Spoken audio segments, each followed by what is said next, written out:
the Honourable Member for Thunder Bay, Rainy River. Thank you very much, Madam Speaker, and I appreciate the opportunity to speak on this issue today. You know, the census is used for a variety of reasons, as people in this House know and as Canadians know. You know, at a very minimum, a census provides a measure of the size of population this country, can compare it to what it used to be, can extrapolate as to what it might be. That's the very minimum that a census needs to provide in terms of information.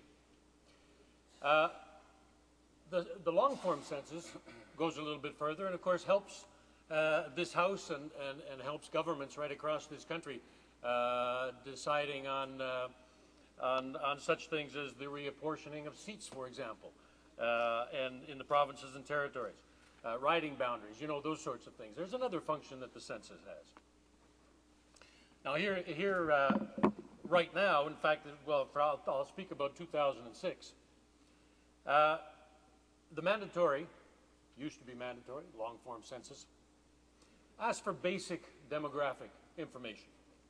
Age, sex, marital status. In fact, 2006, I think, was the first census that had questions about same-sex marriage, for example, and those sorts of relationships. Occupational, educational background of the respondents. Other questions asked for information on the individual's place of birth, for example, their relationship to the head of the household. All of these sorts of questions that most people didn't have any problem with answering and are very, very important. Now, this kind of information is used to develop evidence-based public policy. And evidence-based public policy, I guess I could say scientific-based, science-based decisions, as my colleague from Thunder Bay Superior North so eloquently put a question to the Minister earlier in the House. And it responds to the needs of Canada's various communities, and we have varied communities, dealing with such things as housing, education, services to vulnerable or marginalized groups, and that includes women and the disabled, visible minorities, linguistic minority groups. And data gathered through the mandatory census is a crucial reference, not only for governments at all levels, but for community groups, civil society organizations, and faith-based social justice groups.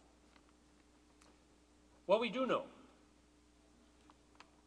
is that the individuals that are least likely to fill out a survey, even a mandatory one, already tend to be those that are part of groups that rely most on federal, provincial, municipal social programs. And that includes recent immigrants,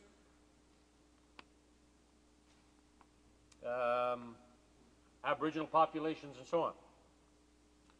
The scrapping of this portion of the census will likely result in undercounting these vulnerable groups. And it will also have the effect of reducing the quantity and quality of the information that exists on these vulnerable groups, groups that are often very difficult to serve.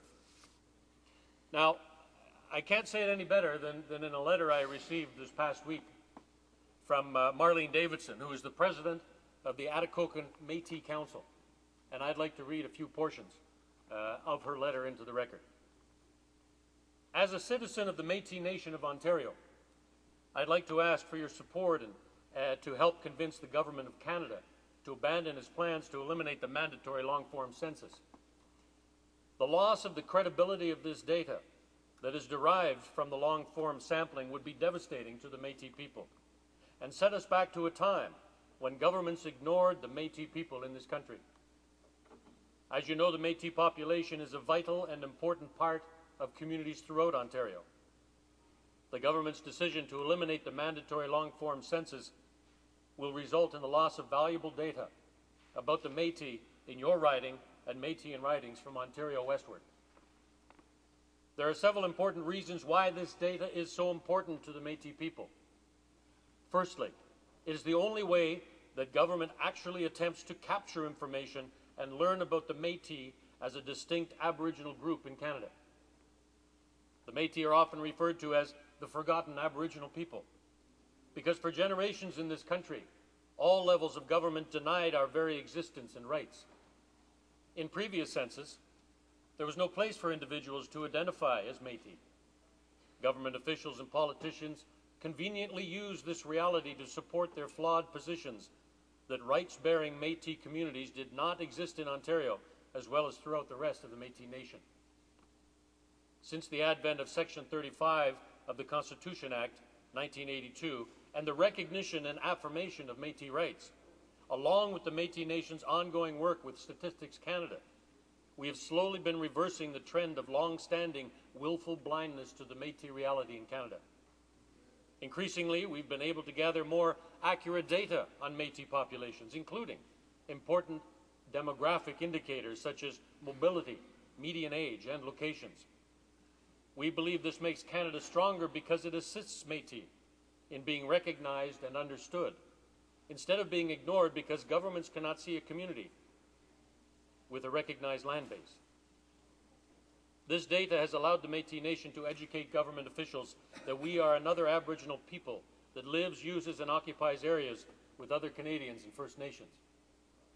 Secondly, without the vital information gathered or collected through the long-form federal, provincial, and Métis governments are at a considerable disadvantage in terms of tracking the rapidly evolving Métis population. With this data, we are better able to provide appropriate and efficient services to our citizenry in such areas as health, job programs, education and training, and population-specific social services. In addition, the data enables us to construct detailed and judicious long-term strategic plans for the betterment of Métis communities and Canada as a whole. This type of data can only be obtained through a credible and reliable sampling of the Canadian population, for example, 1 in 5, which the current long-form model is based on. A voluntary census form is not a sufficient replacement for the mandatory form because it will not allow for accurate demographic profiles to be produced on Métis and the communities they live in throughout Ontario westward. This decision is essentially ensuring that Aboriginals such as Métis, the most marginalized people in our society, will continue to be underrepresented. If we have learned anything from our history in this country, ignoring the challenges Aboriginal populations face is not the answer. Willful blindness is not a solution. It has not worked for governments in the past when it has come to dealing with Aboriginal peoples, and it will not work in the future. All that will result is giving comfort to those that want to ignore Aboriginal peoples and allow current cultural, social, and economic disadvantages to grow without credible data to make sound policy decisions. I do not believe that this is an acceptable result for a responsible government. She goes on to say that I strongly urge you to contact the Honourable Minister and so on. She says, I believe we all have a role to find solutions to make Canada better. However, the federal government must continue to fulfill its role in collecting the data that will allow these solutions to be found based on sound data and policy.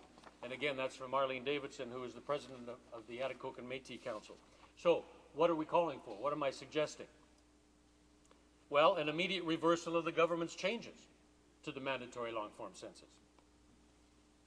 That the long-form census is a vital tool for good policy making, and the decision to amend it was short-sighted and carried out without consultation. Therefore, the government should immediately reverse the changes to the long-form census. And Madam Speaker, I have a whole list of validators for that particular position, which I won't say at this time. But let me just say that an interesting argument was made earlier by one of the speakers, and it was the cost factor. And that seems to be the thing that pops up most often. And Mr. Cameron, who is the David Cameron, who is the UK Prime Minister, got rid of theirs, and he cited the price tag. Well, the price tag is different here. In fact, what is being proposed is going to cost considerably more. And I think the Canadians should be concerned about that, particularly in this particular time. This particular time when the deficit continues to grow and continues to grow every day. So, Madam Speaker, I would, myself and Marlene Davidson and a host of others that I've talked to, would like to ask the Minister to reverse his decision and to reverse it now. Thank you, Madam Speaker. And comments, the Honourable Member for